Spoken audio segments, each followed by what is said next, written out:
Um, Today I'm going to be showing you how to get Kali Linux on a Chromebook using Crouton.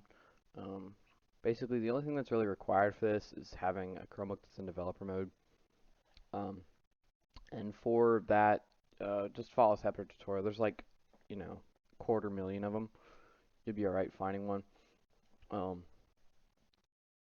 but after, this is my Chromebook exactly right after I turned on developer mode. So all of the steps that I follow, you should be able to replicate. There's nothing else on this Chromebook. It should be base, like just started from scratch, like I just power washed it. Um, but the this is fairly easy to follow along with. So the first thing you're going to want to do is we're going to get the crouton extension. Super easy. This is required. You cannot opt out of this. This is what allows us to do it.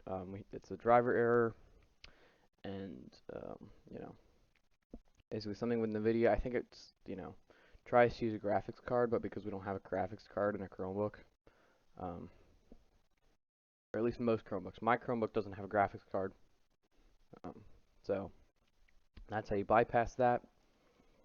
Um, and it's, pretty. It's a really easy setup and tutorial. It's not even that hard. So first we're going to download Crouton there, and then we're going to copy um, the Crouton. Man, because we're all script kiddies. And then to test if you have developer mode enabled, press ctrl-alt-t and then type shell. So, and if you get the little green thing, it means you're in developer mode. If it says command not found, you need to go back and re-enable developer mode. So after that, you're going to paste in that command we just got. And, yeah, so you'll get the little error, you'll get the little message. Then we're going to do crouton. We're going to specify name -n. We're going to name it Kali. We're going to specify the release, which is Kali rolling. And we're going to use our targets, and our targets are going to be core, xiwi, xfce, and extension. I'm going to press enter. Those, you obviously probably could use GNOME for those, or KDE, but I found that xfce works, so, and they all kind of look the same. So, it's going to take a little bit. So I'll cut back when it's finished. It probably takes around 5 to 10 minutes. Not a huge deal. When it finishes, you can't use, there's a certain username you cannot put in. I tried to do this the first time and it broke it. The username is root, R-O-O-T. I think it's because root is already a user. Maybe that's just because I'm bad at Linux. I don't know. But, I'll be back. Okay, so now we're back. The username cannot be root. I already told you that.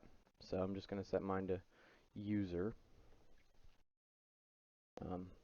And then your password can be root. I'm going to set mine to root. You can set it to whatever you want. Just remember it because you're going to need it in a sec. Okay. So normally you would just start it using sudo start xfce4, but there's a special thing we have to do. So we have to enter the ctroot. This allows you to get a command line, terminal thing. And if you have other croots, you can specify that -n Kali tag. It works either way. You don't have to have it. Sudo apt install dbus-x11. Enter the password you just specified. And it takes a sec. And boom. Now you can use start xfce4.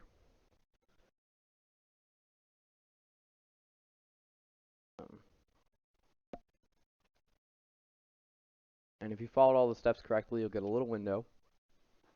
And that window will eventually load. And you'll get Kali. You have to install all of your packages. It doesn't come pre-installed because Chromebooks don't have that much storage. But yeah, you've got the background. That's really the only thing that changed. So yeah, I hope you enjoyed. I hope I helped somebody. If you have errors, leave them down below. I probably won't answer them. You can probably look for them on Google, but yeah, I'll see you later.